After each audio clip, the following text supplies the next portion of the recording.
శ్రీ పయ్యావుల కేశవ్ గారు మొన్న వారు ప్రవేశపెట్టిన బడ్జెట్ 5 కోట్ల పైగా ప్రజల అవసరాలని, ఆకాంక్షల్ని, ఆశల్ని గుర్తించింది. వాటి సాధనకై చాలా బలమైన అడుగులు వేసింది.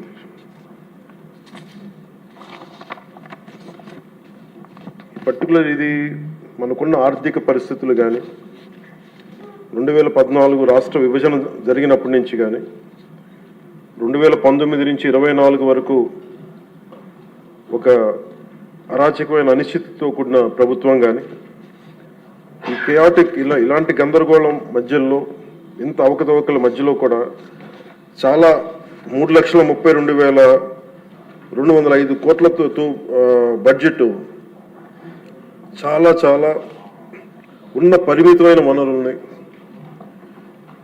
ఉన్న మానవ వనరుల్ని ఎంత జాగ్రత్తగా వాడాలి, ఎంత జాగ్రత్తగా ప్లాన్ చేయాలనేది బడ్జెట్ చాలా చాలా తెలియజేసిన అధ్యక్ష. ఇందాక నేను చెప్పింది మన ప్రజల అవసరాలని, ఆకాంక్షలు నేను చెప్పడానికి కారణం కూటమి ప్రభుత్వం ఈ ఏడాది కేవలం సామాజిక పెన్షన్ల కోసమే దాదాపు 33,000 కోట్లు పైగా ఖర్చు చేయనుంది అధ్యక్ష. ఇది ఎలాంటి పరిస్థితుల్లో ఖర్చు చేస్తున్నామంటే గత ప్రభుత్వం 9.74 లక్షల కోట్ల అప్పుల్ని సృష్టించి మనకు ఆర్థిక విధ్వంసం నుంచి మనల్ని నెట్టేస్తే ఇలాంటి పరిస్థితుల్లో ఏ నాయకుడికైనా సరే, ఏ పార్టీకైనా సరే చాలా ఒక అస్తవ్యస్తంగా ఉండే పరిస్థితులు. దీంట్లో వీటన్నిటిని తట్టుకొని దానికి ఎలాంటి ఆలోచన విధానం ఉండాలి ఆ వ్యక్తికి అని చెప్పడానికి ముఖ్యమంత్రి గారు ఒకసారి ఆలోచించాలి. పయ్యావుల కేశవ్ గారు ఆ రోజు బడ్జెట్ ప్రసంగంలో చాలా బ్యూటిఫుల్ కోట్ చేస్తూ వెళ్ళారు.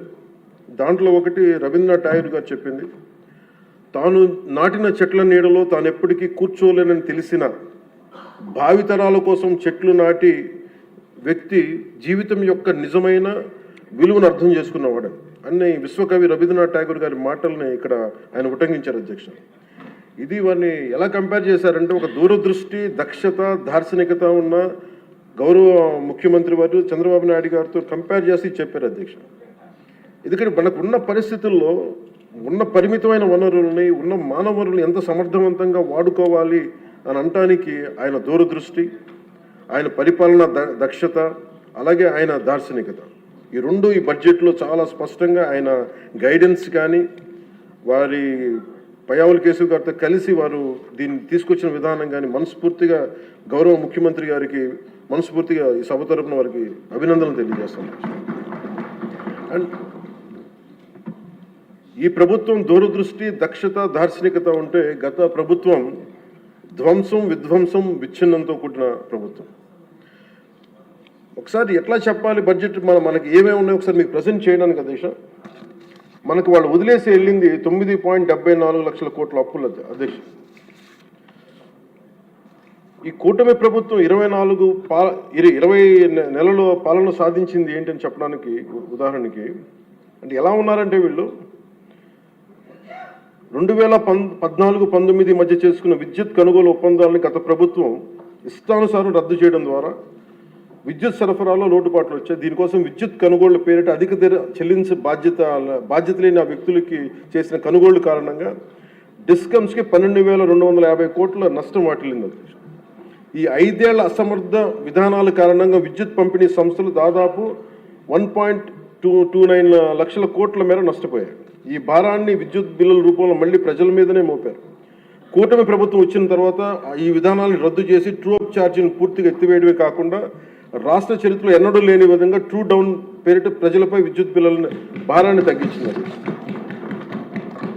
అలాగే వాళ్ళు చేసిన అప్పుల వల్ల, వాళ్ళ నిర్లక్ష్య అసమర్థ పాలన వల్ల, ఆర్థిక విధ్వంసం వల్ల రాష్ట్ర అభివృద్ధి 30 ఏళ్ళు వెనక్కి నెట్టవేయబడి ఇవేదో రుజువుల్లో చేయకుండా విమర్శ కాదు అధ్యక్ష. ఇది మనం శ్వేతపత్రంలో ఉన్న వివరాల ప్రకారం, మన జూలై 24 శ్వేతపత్రం ఉన్న వివరాల ప్రకారం వెళ్ళిపోయిన పాలకులు దాదాపు 9,74,000 కోట్ల అప్పులు మన మీద వేసిపోయారు. అందులో వివిధ శాఖల పరిధిలో పనులు చేయించుకుని కాంట్రాక్టర్స్కి, వెండర్స్కి వాళ్ళు చెల్లించకుండా వదిలి వెళ్ళిన అప్పులే 1,35,000 కోట్ల రూపాయలు ఉన్నాయి. అందులో కూటమి ప్రభుత్వం ఏర్పడిన తర్వాత 25,000 కోట్ల రూపాయలు ముఖ్యమంత్రి గారి నాయకత్వంలో అప్పులు తిరిగి చెల్లించగలిగాం అధ్యక్షుడు. నీటిపారుదల, రోడ్లు, భవనాలు, పరిశ్రమల శాఖల వారీగా ప్రాజెక్టుల కోసం మరో 37,000 కోట్లు విడుదల చేయడం జరిగింది. కూటమి ప్రభుత్వం ఏర్పడిన తర్వాత వాళ్ళు మిగిల్చిన అప్పులను క్లియర్ చేస్తూ అదనంగా సెంట్రల్లీ స్పాన్సర్డ్ స్కీమ్స్కి 25-26 ఆర్థిక సంవత్సరం 18,700 కోట్లని విడుదల చేయడం జరిగింది. కేంద్ర ప్రభుత్వం నుంచి వచ్చిన 10,500 కోట్ల నిధుల్ని వినియోగించడంలో గత ప్రభుత్వం చాలా ఘోరంగా విఫలమైంది. అందులో 1,800 కోట్లు PMAY అర్బన్ రెజ్యువనేషన్ మిషన్, ప్రధానమంత్రి Ayushman Bharat, pre matric scholarship for OBC, EBC, denotified తెగలు, PMSSV కింద రావాల్సిన పోస్ట్ మెట్రిక్ స్కాలర్షిప్లు చెల్లించకపోవడంతో వెనక్కి వెళ్ళిపోయి, తద్వారా పట్టణాల్లో అభివృద్ధి నిలిచిపోయింది. రాష్ట్ర విద్యార్థులు, యువత నష్టపోయింది. సెంట్రల్లీ స్పాన్సర్డ్ స్కీమ్స్కి రాష్ట్ర మ్యాచింగ్ గత ప్రభుత్వం ఇవ్వకపోవడం వల్ల 8,700 కోట్ల రూపాయలు నిరుపయోగం అయిపోయాయి. తద్వారా కేంద్ర ప్రాయోజిత పథకాల అమలు ఆగిపోయింది. ఇట్లా గత ప్రభుత్వం పూర్తి చేయకుండా వదిలేసి వెళ్ళిన పులివెందులు కానీ, డోన్, ఉద్దానం ప్రాజెక్టులకి తిరిగి మన ప్రభుత్వం వచ్చి 400 కోట్ల రూపాయలు కేటాయించి మళ్ళీ విలేజ్ స్కీమ్ ప్రాజెక్టులను ఈ వేసవిలోని ప్రజలకి అందుబాటులో తీసుకురాబోతున్నాం. మరో 7,910 కోట్ల రూపాయలతో 5 జిల్లాల పరిధిలో మెగా వాటర్ గ్రిడ్ ప్రాజెక్ట్స్ని ప్రారంభించాం. 2027 చివరి నాటికి మొత్తం ప్రాజెక్టులు పూర్తి చేయబోతున్నాం అధ్యక్ష. కూటమి ప్రభుత్వంలో అధికారంలోకి వచ్చిన తర్వాత జల్ జీవన్ మిషన్కి చాలా బలమైన పునరుత్తేజం తెచ్చాం. అలాగే విద్యాశాఖలో కూడా సహచర మంత్రి వైద్యుడు సోదరుడు నారా లోకేష్ గారి నాయకత్వంలో కూడా చాలా రెవల్యూషన్ చేంజెస్ వచ్చినాయి. తల్లికి వందనం, మెగా పేరెంట్స్ టీచర్ మీటింగ్ వంటి ఈ వినూత్న కార్యక్రమాలను అమలు చేయడం, మెగా DSC ద్వారా 16,000 మందికి ఉపాధ్యాయ నియామకాలు చేపట్టడం, ఇవన్నీ వారికి మనస్ఫూర్తిగా అభినందనలు తెలియజేస్తాను. మీ దృష్టికి ముఖ్యంగా జల్ జీవన్ మిషన్ ప్రజలకి తీసుకురావడానికి సభకు కూడా దేశంలో ఉన్న ప్రతి మనిషికి శుద్ధమైన, స్వచ్ఛమైన తాగునీరు అందించాలని గౌరవ ప్రధానమంత్రి శ్రీ నరేంద్ర మోదీ గారి సంకల్పం తీసుకొచ్చిన ఆయన ద్వారా వచ్చిన జల్ జీవన్ మిషన్ సైతం గత పాలకులు నిర్వీర్యం చేశారు. ఒకసారి రివ్యూస్ చేస్తామంటే 2019-24 మధ్య ఈ పథకం కింద కేంద్ర ప్రభుత్వం 27,000 కోట్లు కేటాయిస్తే కేవలం వాళ్ళు 4,000 కోట్లు మాత్రమే ఖర్చు చేశారు. అందులో కేంద్రం ఇచ్చిన గ్రాంట్ దాదాపు 2,000 కోట్ల రూపాయలు ఉంది. మనం అధికారంలో ఎన్డీఏ ప్రభుత్వం ముఖ్యమంత్రి గారి ఆధ్వర్యంలో అధికారం వచ్చిన తర్వాత గత ప్రభుత్వంలో ఇందాక చెప్పినట్టుగా పులివెందుల, డోన్, ఉద్దానం తాగునీటి ప్రాజెక్టులని ఈ వేసవిలోపే పూర్తి చేయబోతున్నాం. అలాగే మనకి 7,910 కోట్ల రూపాయలతో 5 జిల్లాల పరిధిలో చేపట్టిన మెగా వాటర్ గ్రిడ్ ప్రాజెక్టులు పనులు పురోగతిలో ఉన్నాయి. అలాగే 9,500 కోట్ల రూపాయలతో ఇంకొక 7 మల్టీ విలేజ్ స్కీమ్స్ని ప్రణాళికలు రూపొందిస్తున్నాం అధ్యక్ష. దాదాపు మనకున్నాయి 48,369 హ్యాబిటేషన్స్. దీంట్లో మేము నిన్న మొన్న ఈ మధ్యన రివ్యూ చేస్తూ ఒకటే మేము అడిగింది ఏంటంటే, గౌరవ ముఖ్యమంత్రి గారితో మాట్లాడుతూ మనకున్న మల్టీ విలేజ్ స్కీమ్స్ కాకుండా మనకి సింగిల్ విలేజ్ స్కీమ్స్ కూడా మనం ఏదైనా చేయాలని మాట్లాడితే ముందస్తుగా ఒక 3,000 బాగా గొంతెండిన గ్రామాలను గుర్తించాం అధ్యక్ష. వాటికి మేము ఉన్న దాంట్లో వాటర్ షెడ్ మేనేజ్మెంట్ కానీ, లేదంటే ఉన్న ఇంటర్నల్ పైప్ లైన్స్ కానీ ఇవన్నీ చేయడానికి ప్రణాళికలు సిద్ధం చేస్తున్నాం. ఈ ప్రభుత్వం కోరిక ఒకటే, ఎన్డీఏ ప్రభుత్వం కోరిక ఒకటే, స్వచ్ఛమైన శుద్ధమైన నీరు అందించాలి. దీనికి మేము ఈ సభ సమక్షంలో మాటిస్తున్నాం అధ్యక్ష.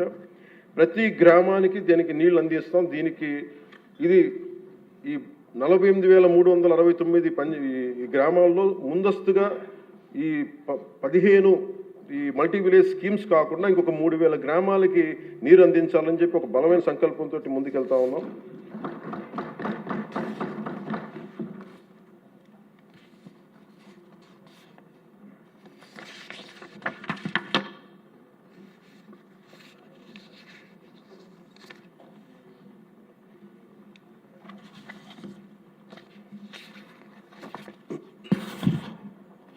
ఉదాహరణకి మీకు నరేగా కంపారిజన్ మీకు చెప్తాను అధ్యక్ష. అది మన ప్రభుత్వానికి వాళ్ళ ప్రభుత్వానికి తేడా. నరేగా పథకం కింద 2019-24లో వాళ్ళు ఖర్చు పెట్టింది ఈ CC రోడ్లు కానీ, BT రోడ్లు కానీ మీకు తెలియజేస్తాను. ముందు CC రోడ్లకి వాళ్ళు 610 కోట్లు ఖర్చు పెట్టి ఈ CC రోడ్లకి, BT రోడ్లకి 5 సంవత్సరాల్లో వాళ్ళు 610 కోట్ల రూపాయలు ఖర్చు పెడితే ఎన్డీఏ ప్రభుత్వం వచ్చిన తర్వాత ఖర్చు పెట్టింది 3853 కోట్ల అధ్యక్ష. అలాగే సీసీ రోడ్లు వాళ్ళు 854 కిలోమీటర్లు వాళ్ళు 5 సంవత్సరాల్లో పెడితే మనం వచ్చింది ఊరి లోపల ఉండే రోడ్లకి వాళ్ళు 884 కిలోమీటర్లు 5 సంవత్సరాలు వేస్తే మనం వచ్చి 6000 కిలోమీటర్లు వేసాం అధ్యక్ష. అలాగే బీటీ రోడ్లు 5 సంవత్సరాల్లో వాళ్ళు 239 కిలోమీటర్లు వేస్తే మనం 1331 కిలోమీటర్లు వేసాం అధ్యక్ష. అలాగే ఆల్ స్కీమ్స్ మన రూరల్ డెవలప్మెంట్కి సంబంధించి వాళ్ళు మొత్తం పెట్టిన ఖర్చు అధ్యక్ష 5 సంవత్సరాలు వాళ్ళు పెట్టిన ఖర్చు 4610 కోట్ల రూపాయలు అయితే మనం ఖర్చు పెట్టింది 11,506 కోట్ల రూపాయలు ఖర్చు పెట్టాం.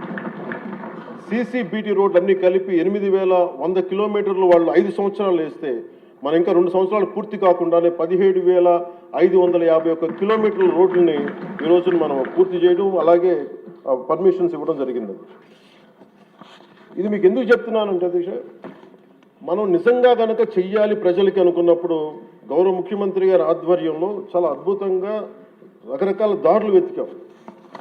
మనకి అప్పులు మిగిలిపోయినాయి, కష్టాల్లో ఉన్నాం, ఉన్న ఒక 100 కోట్లు ఎలా సర్దాలి, దేనికి ప్రయారిటైజ్ చేయాలని చెప్పి ఇది మా చిత్తశుద్ధి అంతా ఏంటంటే లాస్ట్ మైల్ జనానికి ఎలా అందించాలి అన్న ఒక తపనే ఈ రోజున మనం ఇంత బలంగా ముందుకు తీసుకెళ్తాం అధ్యక్ష.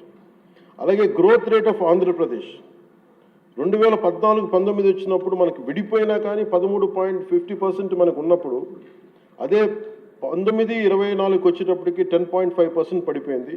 కానీ మనకి 9 లక్షల పైచులకు అప్పు ఉండి మనకి పోలవరం లాంటి ప్రాజెక్ట్ని నిర్వీర్యం చేసి అమరావతిని కట్టకపోయినా కానీ స్టిల్ మనకి ఇన్ని దెబ్బలతో పాటు మన ఎదురు దెబ్బలు తింటూ కూడా గౌరవ ముఖ్యమంత్రి గారి ఆధ్వర్యంలో నాయకత్వంలో రాష్ట్ర ప్రభుత్వం 24-25 సంవత్సరానికి కానీ 11.75 ఆర్థిక అభివృద్ధిని చూపించిందంటే ఇది ఎంత బలమైన దార్శనికతతో కూడిన ఈ లీడర్షిప్ ఉందో మనకు తెలియజేస్తా ఉన్నది. సో మనస్ఫూర్తిగా ఇది నేను గౌరవ ముఖ్యమంత్రి గారికి నేను ధన్యవాదాలు తెలియజేసుకున్నాను. అలాగే క్యాపిటల్ ఇన్వెస్ట్మెంట్ ఇన్ఫ్రాస్ట్రక్చర్ డెవలప్మెంట్కి 2019-24కి మనకి వాళ్ళకి 16,000 కోట్లు వస్తాయి. ఈ ప్రభుత్వం రాగానే 24-25కి 32,712 కోట్ల రూపాయలు ఇన్ఫ్రాస్ట్రక్చర్ డెవలప్మెంట్ కానీ క్యాపిటల్ ఇన్వెస్ట్మెంట్ కానీ పెట్టుకుంది. అలాగే 25-26కి 53,915 కోట్ల రూపాయలు ఇవ్వడం మనకి కేటాయించడం జరిగింది. ఇది చాలా బలమైన మనకి ఆశయాలను ముందుకు తీసుకెళ్తా ఉంది అధ్యక్ష.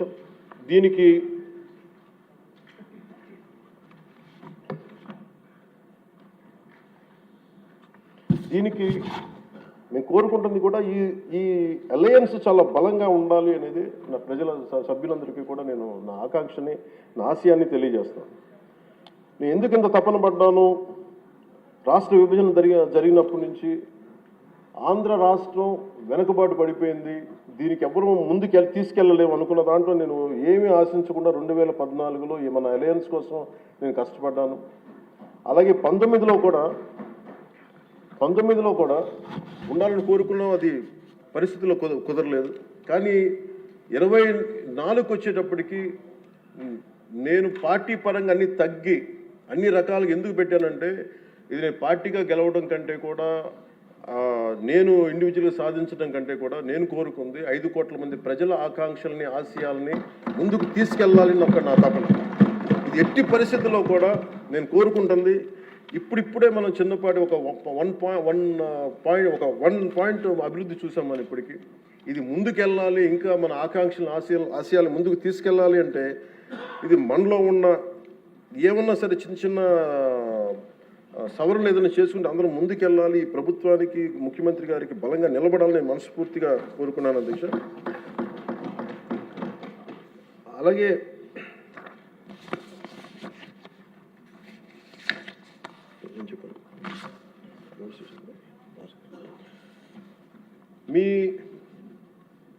మీ దృష్టికి ఒక కీలకమైన విషయం తీసుకురావాలి అధ్యక్ష. మన దేశంలో 140 కోట్ల ప్రజల భవిష్యత్తు నిర్ణయించే విధంగా భారత రాజ్యాంగాన్ని అమలు చేయడానికి, మరి ప్రజాస్వామ్యాన్ని పరిరక్షించడానికి రాజ్యాంగ నిర్మాతలు 3 ప్రధాన వ్యవస్థలను ఏర్పాటు చేశారు. వన్ ఇస్ శాసనసభ వ్యవస్థ, లెజిస్లేటివ్, ఎగ్జిక్యూటివ్ అండ్ జ్యుడిషియల్. ఈ 3 వ్యవస్థలు పరస్పర సమన్వయంతో ఎలాంటి ఆటంకాలు లేకుండా సమర్థవంతంగా పనిచేసినప్పుడే ప్రజాస్వామ్యం బలంగా నిలబడుతుంది. వీటిలో ఏ ఒక్క వ్యవస్థలోనైనా లోపాలు ఏర్పడితే ప్రజాస్వామ్య వ్యవస్థపై ప్రభావం చూపడం కాకుండా ప్రజలకి న్యాయం మరియు సేవలు చేయడంలో ఇబ్బందులు పెడతాం. ఇది ఎందుకు ప్రస్తావించానంటే అధ్యక్ష, ఈ మధ్య నేను మన గవర్నర్ గారిని కలవడం జరిగింది, అబ్దుల్ నజీర్ గారిని. జరుగుతున్నప్పుడు ఆయన నా దృష్టికి తీసుకొచ్చింది, ఈ national grid judicial data grid ప్రకారం దాదాపు 1,11,59,767 సివిల్ కేసులు, మరి 3,80,60,784 క్రిమినల్ కేసులు ప్రస్తుతం దేశవ్యాప్తంగా పెండింగ్లో ఉన్నాయి. ఇన్ని జరుగుతూ ఉంటే మీరు యాజ్ ఒక పొలిటికల్ మీరు లెజిస్లేటివ్ పవర్ ఉన్న మీరు ఏదైనా మీరు కూర్చోబెట్టి ఒకసారి మీ సభ్యుల దృష్టికి తీసుకెళ్ళి దీన్ని ఎలా తగ్గించగలం, ఈ లిటిగేషన్ ఎలా తగ్గించగలం మీరు కూర్చోబెట్టి ఒకసారి ఎలా ఫెసిలిటేట్ చేయగలరు ఒకసారి మీ సభ దృష్టిలో మీరు మాట్లాడడం చెప్తే నేను ఇది నాకు నిజం చాలా వాస్తవం అనిపించింది. ఎందుకంటే మన దగ్గర ఉన్న కోర్టుల సంఖ్యకి ఇక్కడ ఉన్న మౌలిక సదుపాయాలకి రోజువారీగా నమోదవుతున్న కేసుల సంఖ్యకి మధ్య చాలా స్పష్టమైన అసమతుల్యత ఉంది అధ్యక్ష, ఇంబ్యాలెన్స్ ఉంది. ఈ పరిస్థితుల్లో ఈ కేసులని పరిష్కారం కావడానికి ఎన్ని దశాబ్దాలు పడుతుందో కూడా చెప్పడం చాలా చాలా కష్టం. అందుకని ముఖ్యంగా మీరు కోర్టుల పరిస్థితిని చూస్తే కనీసం మౌలిక సదుపాయాలు కూడా అందుబాటులో లేని పరిస్థితి కనిపిస్తూ ఉంది. ముఖ్యంగా మహిళా అడ్వకేట్ల కోసం టాయిలెట్స్ కానీ సదుపాయాలు కానీ చాలా చోట్ల లేవు, కనీసం వాళ్ళ విశ్రాంతి గదులు కానీ. రోజుకి వేలాది మంది కోర్టులకు వచ్చి వెళ్తూ ఉంటారు, వాళ్ళకి తగిన మౌలిక సదుపాయాలు కల్పించడం కూడా చాలా చాలా అవసరం. అందుకే బడ్జెట్లో న్యాయశాఖకు తగిన నిధులను కేటాయించే బాధ్యత లెజిస్లేటివ్ వ్యవస్థ పైన ఉందని నేను మనస్ఫూర్తిగా భావిస్తాను. ఈ సందర్భంలో ఈ సంవత్సరం గౌరవ ఆర్థిక శాఖ మంత్రి పయ్యావులు కేశవ్ గారు ప్రవేశపెట్టిన ఈ బడ్జెట్లో దాదాపు 100 కొత్త కోర్టు భవనాల నిర్మాణానికి 349 కోట్లని కేటాయించడం చాలా చాలా మనస్ఫూర్తిగా అభినందిస్తాను. గతంతో పోలిస్తే కూటమి ప్రభుత్వం న్యాయశాఖ చాలా ప్రాధాన్యత ఇస్తున్నప్పటికీ కూడా సభ దృష్టికి నేను తీసుకొస్తే ఇంకా మనం చేయాల్సిన పనులు చాలా చాలా ఉన్నాయనిపిస్తుంది. ఎందుకంటే ఆయన చెప్పింది, ప్రత్యేకించి గవర్నర్ గారు చెప్పింది, ఒక్క కేసు ఒకళ్ళ మీద ఉంటే మనందరికీ తెలిసి అందరం దాదాపు ముఖ్యమంత్రి గారు చెప్తే సభలో ఉన్న ప్రతి ఒక్కళ్ళ మీద ఏదో ఒకలాగా కేసులు ఉన్నాయి. మన మీద కేసు పడింది లేదంటే సగటు ఒక మనిషి మీద కేసు పడిందంటే మన ఒక్కళ్ళ మీద పడినట్టు కాదు, మన కుటుంబ సభ్యుల మీద, మన చుట్టుపక్కల ఉన్న దాదాపు 10 మంది మీద పడద్ది. ఆయన అబ్దుల్ నజీర్ గారు చెప్పింది కూడా, ఒక కేసుని మీరు ఒక వ్యక్తిగా చూడకండి, ఒక సమూహంగా చూడక 10 మంది మీద ఇంపాక్ట్ ఉంటుంది. మీరు కోటి కేసులు ఉన్నాయంటే దాదాపు 10 కోట్ల మంది ప్రజల మీద ఇంపాక్ట్ ఉంటుంది. అందుకని దాని మీద మీరు లిటిగేషన్కి మీరు ఆల్టర్నేటివ్ డిస్ప్యూట్ రిజల్యూషన్ మీరు పెంచే దిశగా మీరు ప్రభుత్వం ఆలోచిస్తే చాలా మంచిది అనేది వారు సూచనప్రాయంగా తెలియజేశారు అధ్యక్ష. అలాగే కేసుల స్వభావం క్లిష్టతను బట్టి చిన్న చిన్న వివాదాలను ఏడీఆర్ సెంటర్ల ద్వారా పరిష్కరించేలా చర్యలు తీసుకుంటే కోర్టులపై ఉన్న భారం తగ్గుతుంది. ఇవే కాకుండా కొత్త కోర్టు భవనాల నిర్మాణం మాత్రమే కాకుండా ఇప్పటికున్న కోర్టులన్నింటిలో కూడా కనీసం మౌలిక సదుపాయాలు కల్పించడం అత్యంత అవసరం. ముఖ్యంగా టాయిలెట్స్ కానీ, తాగునీటి సదుపాయాలు కానీ, కంప్యూటర్స్ కానీ, సర్వర్స్ కానీ, నెట్వర్కింగ్ వ్యవస్థలు, డిజిటల్ రికార్డ్ మేనేజ్మెంట్ వంటి ఐటీ మౌలిక సదుపాయాలని అభివృద్ధి చేయాలి. అలాగే కోర్టులు మరియు జైళ్ల మధ్య వీడియో కాన్ఫరెన్సింగ్ వ్యవస్థలను విస్తరించడం, ఆటోమేటెడ్ కేసు నిర్వహణ వ్యవస్థలు అమలు చేయడం వంటి సాంకేతిక పరిజ్ఞానాలను ఉపయోగించుకోవడం ద్వారా విచారణ వేగాన్ని పెంచి ఖర్చును కూడా తగ్గించవచ్చు. సో అధ్యక్ష, ఈ అంశంపై గౌరవ ముఖ్యమంత్రి శ్రీ నారా చంద్రబాబు నాయుడు గారి నాయకత్వంలోని కూటమి ప్రభుత్వం సమగ్రమైన ఒక చర్చ జరపాలని, అవసరమైతే గౌరవ గవర్నర్ మరియు సుప్రీంకోర్టు మాజీ న్యాయమూర్తులు అయిన జస్టిస్ అబ్దుల్ నజీర్ గారి విలువైన సూచనలు కూడా తీసుకుని ముందుకు సాగితే మరింత మెరుగైన ఫలితాలు సాధించవచ్చని సభ దృష్టికి నేను తీసుకొస్తాను. అలాగే నేను ఈ మన పంచాయతీరాజ్ నిధులు కానీ మనం ఎలా ఖర్చు పెట్టాం, ఏం ఖర్చు పెట్టాం అత్యంత పారదర్శకతతోటి 175 ఎమ్మెల్యేస్కి సంబంధించి ప్రతి ఒక్కరు, ఉదాహరణకి ఇది పయ్యావులు కేశవ్ గారి ఉరవకొండ నియోజకవర్గానికి సంబంధించి ప్రతి ఒక్క ఎమ్మెల్యే గారికి, గౌరవ శాసనసభ్యులకి ఎంతెంత ఇచ్చాం, ఎంత నిధులు ఇచ్చాం అనేది మీరు ప్రతి ఒక్కరికి వారికి ఇవ్వడం జరిగింది అధ్యక్షుడు. ఇందులో ఎవరికి కూడా నా దృష్టికి ఏ సమస్య వచ్చినా, పంచాయతీరాజ్ శాఖకు సంబంధించి ఏది వచ్చినా కానీ, ఆర్డబ్ల్యూఎస్ కానీ లేదంటే ఫారెస్ట్ డిపార్ట్మెంట్ ఏది వచ్చినా సరే ప్రత్యేక శ్రద్ధ పెట్టి ఉన్న పరిమితమైన నిధులనే అందరూ ఒకళ్ళకి ఇవ్వకుండా కూడా పార్షియాలిటీ చూపించకుండా ఉన్నంతలో అందరికీ న్యాయం జరిగేలా మేము చేస్తామని ఇది మీ ద్వారా ప్రతి ఎమ్మెల్యే గారికి, ప్రతి గౌరవ శాసనసభ్యులు ప్రతి ఒక్కరికి పంచాయతీరాజ్ శాఖ అందజేస్తున్న అధ్యక్ష. ఇది మీ దృష్టికి తీసుకొస్తా ఉన్నాను. ఇది మీ నియోజకవర్గాల్లో మీకు ఎంత ఖర్చు పెట్టాం, ఎలా చెప్పాం, మీరు చాలా సగర్వంగా మీరు చెప్పుకునేలా ఉంటుందని తెలియజేసుకున్నాను అధ్యక్ష. ఏమండి? Thank you.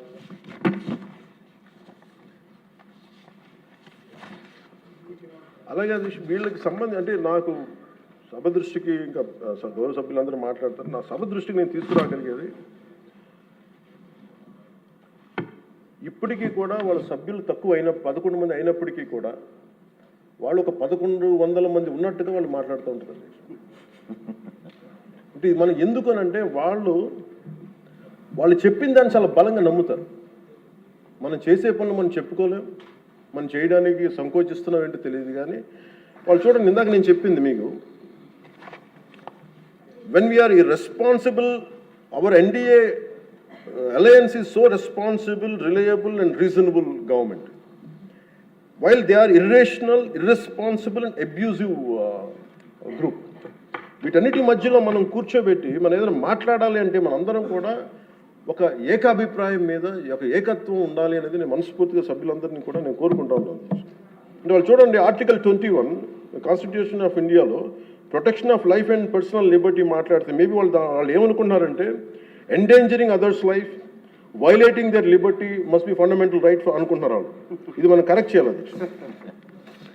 అలాగే ఆర్టికల్ 19లో 1A all citizens have the right to freedom of speech and expression అంటే వాళ్ళు ఏమనుకున్నారంటే for them it is right to abuse others అనుకున్నారు. ఇవన్నీ కరెక్ట్ చేయాలంటే మటుకు మనం చాలా బలంగా మనలో మనం ఎలాంటి పొరపక్షాలు లేకుండా, మనలో మనకి ఎలాంటి గొడవలు లేకుండా ఉంటే తప్ప ఇలాంటి అబ్యూజివ్ వ్యక్తుల సమూహాన్ని మనం ఎదుర్కోలేము అధ్యక్ష. కల్తీలు వాళ్ళే చేస్తారు, వాళ్ళే బూతులు తిడతారు. ఎలా ఉంటుందంటే హిందీలో చెప్తారు, ఉల్టా చోరు కొత్త వాళ్ళు కూడా అంటే దోపిడీలు చేసే దొంగ పోలీసు వస్తే పోలీసుని దొంగ అని అరిచాడు.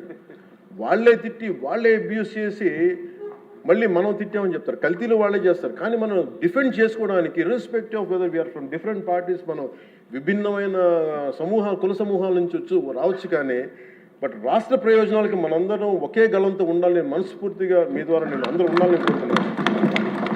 నాకు మీకు ప్రజల ఆకాంక్షలు ఎలా ఉంటాయో తెలియదు, ప్రజల ఆశయాలు ఎలా ఉంటాయో తెలియదు. మీరు బడ్జెట్ వస్తుంది అంటే అరే మాకు ఏం వస్తుంది ఇందులో కోరుకుంటారు. ఒక సమ్మర్లో స్కూల్కి వెళ్ళబోతున్న పిల్లలకి అరే మాకు భవిష్యత్తు మాకు ఏం ఖర్చు ఉంటుంది, ఎంత ఖర్చు ఉంటుంది, తల్లిదండ్రులు రాసుకుంటారు. అది మాకు చిన్నప్పుడు మాకు గుర్తు. అలాంటిది ఒక బడ్జెట్ వస్తుంది అంటే ఎన్ని ఆశయాలు ఉంటాయి, ఎన్ని కోరికలు ఉంటాయి, ప్రతి గ్రూప్ మాకేమొస్తుంది, మాకేముంటుందని అనుకుంటాం. ఇది మేమందరం ఈ రోజున బడ్జెట్లో అందరికీ ఎంత తృప్తిగా ఉంటుందో నాకు తెలియదు. కానీ one commitment to people I can say, ఒక 15 ఏళ్ళు మేము ఈ రాష్ట్రం కోసం ఈ అలయన్స్ ద్వారా మేము పాటుపడతాం. దానికి మేము చిత్తశుద్ధిగా, త్రికరణ శుద్ధిగా అద్భుతంగా ఉండాలి రాష్ట్రం మనస్ఫూర్తిగా నేను కోరుకున్నాను అధ్యక్ష. వీటితో పాటు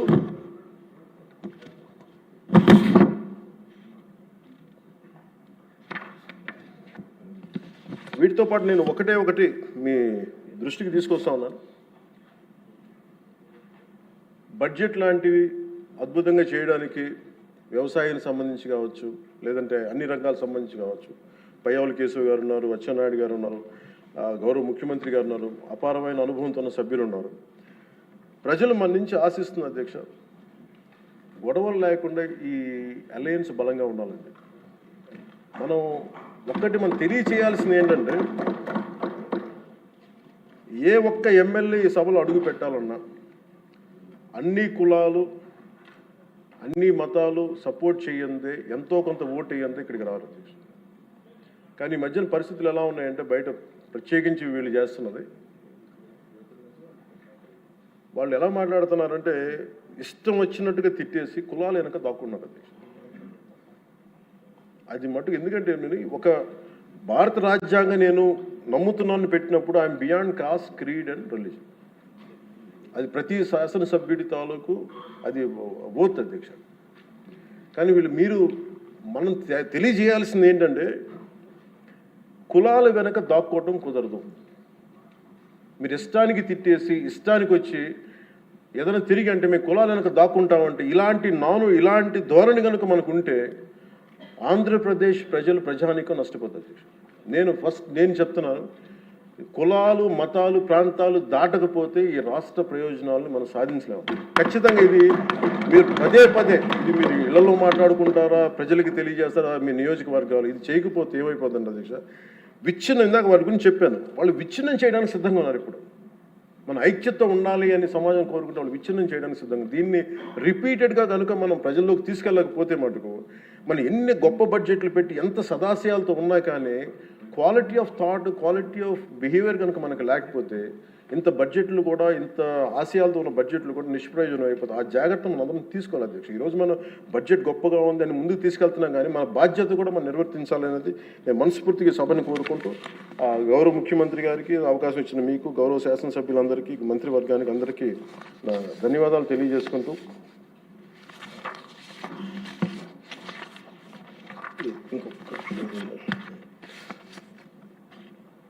పర్యాటక రంగాన్ని ప్రత్యేకించి దుర్గేష్ గారి ఆధ్వర్యంలో 20,000 కోట్లు పెట్టుబడులు ఆకర్షించాం. తద్వారా 50,000 మందికి ప్రత్యక్షంగా పరోక్షంగా ఉపాధి అవకాశాలు లభించనున్నాయి. అలాగే గౌరవ మన సివిల్ సప్లైస్ ఆహార పౌర సరఫరాల శాఖ బాధ్యతలు నాదెండ్ల మనోహర్ గారు స్వీకరించిన తర్వాత గత ప్రభుత్వంలో హెచ్చుమీరిన రేషన్ మాఫీ ఆగడాలను అడ్డుకట్టు వేయాలని నిర్ణయించుకున్నారు. అన్నం పెట్టే రైతులు గత ప్రభుత్వం మిగిల్చి వెళ్లిన ధాన్యం బకాయిలు 1,674 కోట్లు చెల్లించారు.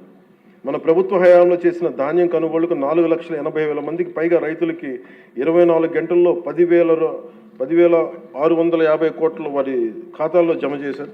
మనస్ఫూర్తిగా ప్రతి వారికి నా ధన్యవాదాలు తెలియజేసుకుంటూ నాకు అవకాశాన్ని ఇచ్చిన మీ అందరికీ ధన్యవాదాలు సమర్పిస్తున్నాను.